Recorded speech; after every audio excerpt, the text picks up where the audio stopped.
தீபம் YouTube channel நண்பர்களுக்கு அனைவருக்கும் வணக்கம். இந்த வீடியோ தொகுப்புல நம்ம என்ன பார்க்க போறோம்னா, எதிரிகளை துவசம் செய்ய வாராகி மந்திரத்த தான் நம்ம பார்க்க போறோம்.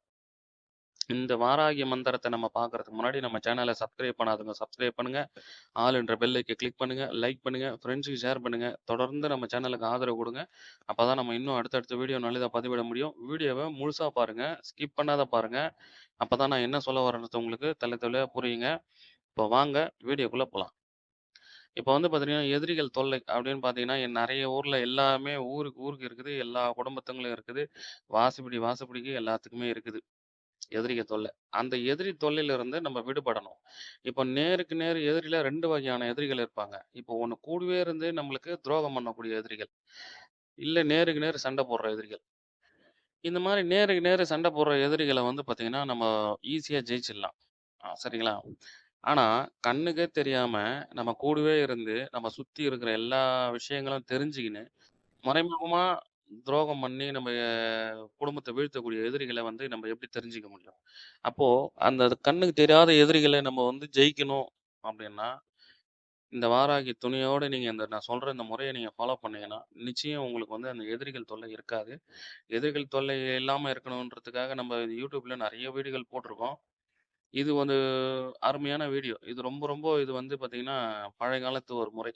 இந்த முறைய இப்படியும் கையாளலான்றது நீங்க தெரிஞ்சுக்கணுன்றதுனால நான் பதிவிடுறேன்.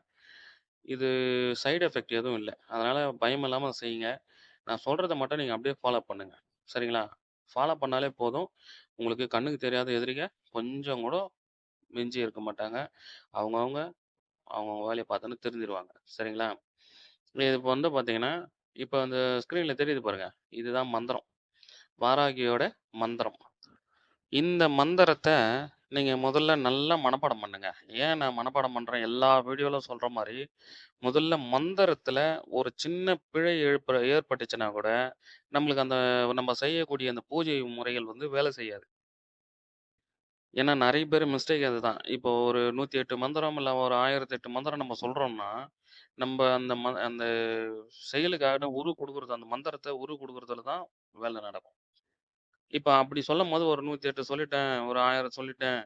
ஏதோ ஒரு சின்ன இடத்துல மிஸ்டேக் ஆயிடுச்சு அப்படின்னா, நீங்க உடனே அந்த பூஜைய ஸ்டாப் பண்ணிடணும். அத நீங்க இவ்வளோ தூரம் கஷ்டப்பட்டு நீங்க பூஜை செஞ்சு வேஸ்ட்டா போயிடும். அதனால தான் நான் என்ன சொல்றேன்னா, ஒரு சின்ன பிழை கூட வரக்கூடாது. முதல்ல மனப்பாடம் பண்ணுங்க. தெளிவா சொல்லுங்க. ஒரு 1008 முறை சொல்ல தெளிவா நம்ம சின்ன மிஸ்டேக் கூட இல்லாம, நம்ம தெளிவா நம்ம சொல்றோமா? அப்படின்றத நீங்க தெளிவா முதல்ல கவனிச்சுக்கங்க. உங்களுக்கு நீங்களே பரீட்சை வச்சுக்கங்க. அதுக்கப்புறம் பார்த்தீங்கன்னா, அந்த மந்திரத்த ஃபுல்லா மனப்பாடம் பண்ணிட்டீங்களா? நான் சின்ன மிஸ்டேக் கூட இல்லாத சொல்லுவேன். எனக்கு எந்த பிரச்சனையும் இல்ல அப்படின்னா, ஓகே. அமாவாசை நாள்ல நீங்க என்ன பண்ணணும்? அமாவாசை நாள்ல விநாயகர முதல்ல வணங்கிடு. விநாயகர வணங்கிட்டு தான், அதுக்கப்புறம் நீங்க அந்த பூஜைய ஸ்டார்ட் பண்ணணும். ஏன்னா, விநாயகர நீங்க வணங்காம நீங்க இந்த பூஜைய நீங்க ஸ்டார்ட் பண்ணீங்கன்னா, நெறைய தடங்கல்கள் வரும், இன்னல்கள் வரும். நம்ம பூஜைய ஒழுங்கா முடிக்க முடியாது. அதனால வந்து முதல்ல விநாயகர்கிட்ட ஆசீர்வாதம் வாங்கிட்டு, அவருக்கு சின்னதா ஒரு படையல் வச்சு ஒரு பூஜையோ, இல்ல ஏதோ ஒரு விநாயகர் கோவிலுக்கோ போயிட்டு வந்து, சாமி பேர்ல அர்ச்சனை பண்ணிட்டு வந்து நீங்க ஸ்டார்ட் பண்ணலாம். சரிங்களா? அதிகாலை பிரம்ம முகூர்த்தத்துல எழுந்து, காலையில குளிச்சுட்டு சுத்தபத்தமா இந்த பூஜைய ஸ்டார்ட் பண்ணுங்க. ஏன்னா, இது வந்து எப்படி செய்யணுன்றத நான் தெளிவா சொல்றேன். முதல்ல இது வந்து ரொம்ப ரொம்ப பவர்ஃபுல்லான ஒரு பூஜை இது. அதனால சுத்தபத்தமா இருந்து செய்யணும். சரிங்களா? பிரம்ம முகூர்த்தத்துல தான் செய்யணும். காலையில கோயிலுக்கு போ முடியல. நான் வீட்லயே விநாயகருக்கு சிலை வச்சு நான் வணங்குறேன். சின்னதா மண் சிலையில கூட நான் வச்சு வணங்குறேன்னாலும், அதுவும் சந்தோஷம். தாராளமா செய்யலாம். சரிங்களா? விநாயகர வணங்கிட்டு இந்த பூஜைய ஸ்டார்ட் பண்ணுங்க. அதுக்கப்புறம் பார்த்தீங்கன்னா, அமாவாசை அன்னைக்கு தான் ஸ்டார்ட் பண்ணணும்.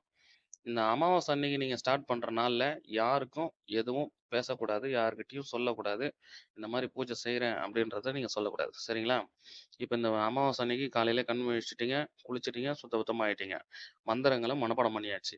இப்ப நீங்க என்ன பண்றீங்கன்னா, ஒரு வாழை இலை வச்சு, அதற்கு மேல மஞ்சள் கலந்த பச்சை அரிசிய அதில போடுங்க.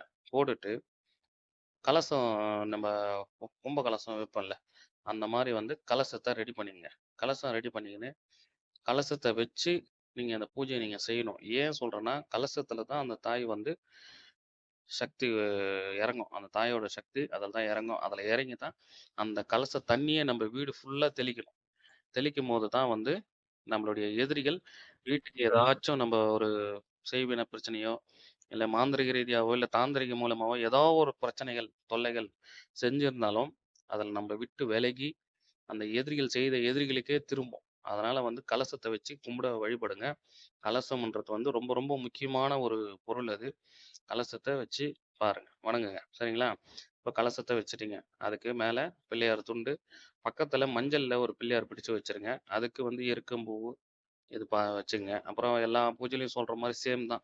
வெத்தல பாக்கு, பொரி கடலை, அவுள் அது எல்லாமே பார்த்துக்கங்க. படையல் வந்து இனிப்பு, பலகாரம், கார வகைகள் உங்கள் வசதிக்கு தகுந்த மாரி நீங்க எது ஒண்ணா செஞ்சு வச்சுக்கலாம். ஒண்ணும் தப்பில்ல. இது எல்லாமே ரெடி பண்ணி தயாரா வச்சுட்ட உடனே, பூஜைய ஸ்டார்ட் பண்ணுங்க. முதல்ல குரு வணக்கம் சொல்லிட்டு, பிள்ளையார் வணக்கம் சொல்லுங்க. பிள்ளையார் வணக்கம் சொல்லிட்டு, இது எல்லாமே குரு வணக்கம் ஒரு 5 வாட்டி, பிள்ளையார் வணக்கம் 5 வாட்டி சொல்லிட்டு, அதுக்கப்புறமா உங்க குலதெய்வத்த வேண்டிக்கிட்டு, இந்த மந்திரங்கள சொல்ல ஆரம்பிங்க. மல்லிகை பூ மட்டும் தான் யூஸ் பண்ணணும். சிகப்பு கலர் பூ பயன்படுத்தவே கூடாது. சுத்தமா பயன்படுத்தக்கூடாது. அதனால மல்லிகை பூ மட்டும் தான் யூஸ் பண்ணணும். மல்லிகை பூவால அர்ச்சனை செய்தபடி, அந்த வாராகி தாய நீங்க இந்த மந்திரங்கள சொல்லி கூப்பிடுங்க. நிச்சயமா அதனுடைய பல மடங்கு வீரியம் கொண்ட சக்தி, அந்த வாராகி தாயினுடைய அம்சம் வந்து ரொம்ப ரொம்ப சக்தி வாய்ந்தது. அதனால வந்து அந்த கலசத்துல அந்த சக்தி இருக்கும். சக்தி இறந்த உடனே உங்களுக்கு வந்து அந்த கலசம் அதிர்வு தெரியும். சரிங்களா? அப்போ அதுக்குன்னு பூஜைய நிறுத்திறக்கூடாது. காலையில 1008, மத்தியானம் 1008, சாயங்காலம் 1008 கம்பல்சரி நீங்க பூஜை முடிச்சுருங்க. முடிச்சுட்டு அன்னைக்கு இரவு வீட்ட அந்த தண்ணி எல்லாமே உங்க வீட்ட சுத்தி தெளிங்க. தலமால தெளிங்க. நீங்க இல்ல நான் மாடு வச்சுன்னுக்கிறேன், ஆடு வச்சுன்னுக்கிறேன், வ கால்நடை வளர்ப்புகள் நெறைய இருக்குது அப்படின்னா, அந்த இடத்துலலாம் தெளிங்க. ஏன்னா, நம்ப எதிரிகள் வந்து முதல்ல பொருளாதாரத்த தான் அழிப்பாங்க. தொழில தான் நம்மளுக்கு நஷ்டப்படுத்துவாங்க. அதனால வந்து அந்த மாரி எங்கெங்க நீங்க தொழில் செய்றீங்களோ, அந்த தொழில் செய்ற இடத்துலலாம் வந்து இந்த கலச தண்ணிய தெளிங்க. தெளிச்சு விட்டுட்டு, நீங்க என்ன பண்ணுங்க, அங்க இருக்கிற பிரசாதத்த உங்க வீட்ல இருக்கிறவங்க மட்டும் தான் சாப்பிடணும். வெளியில யாருக்கும் குடுக்கக்கூடாது. அதனால அந்த வாராகி தாயினுடைய பிரசாதத்த, படையல உங்க வீட்ல இருக்கிறவங்களுக்கு மட்டும் குடுங்க.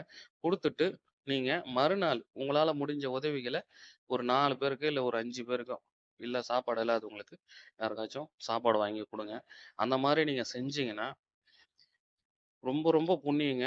என்னுடைய வாழ்க்கையில, என்னுடைய நண்பர்களுக்கு நான் எல்லாருக்குமே இத சொல்லி, நெறைய பேர் இன்னைக்கு நல்ல முன்னேற்றத்தோட இருக்கிறாங்க. வாழ்க்கையில இன்னைக்கு எவ்வளோ சந்தோஷத்தோட இருக்கிறாங்க.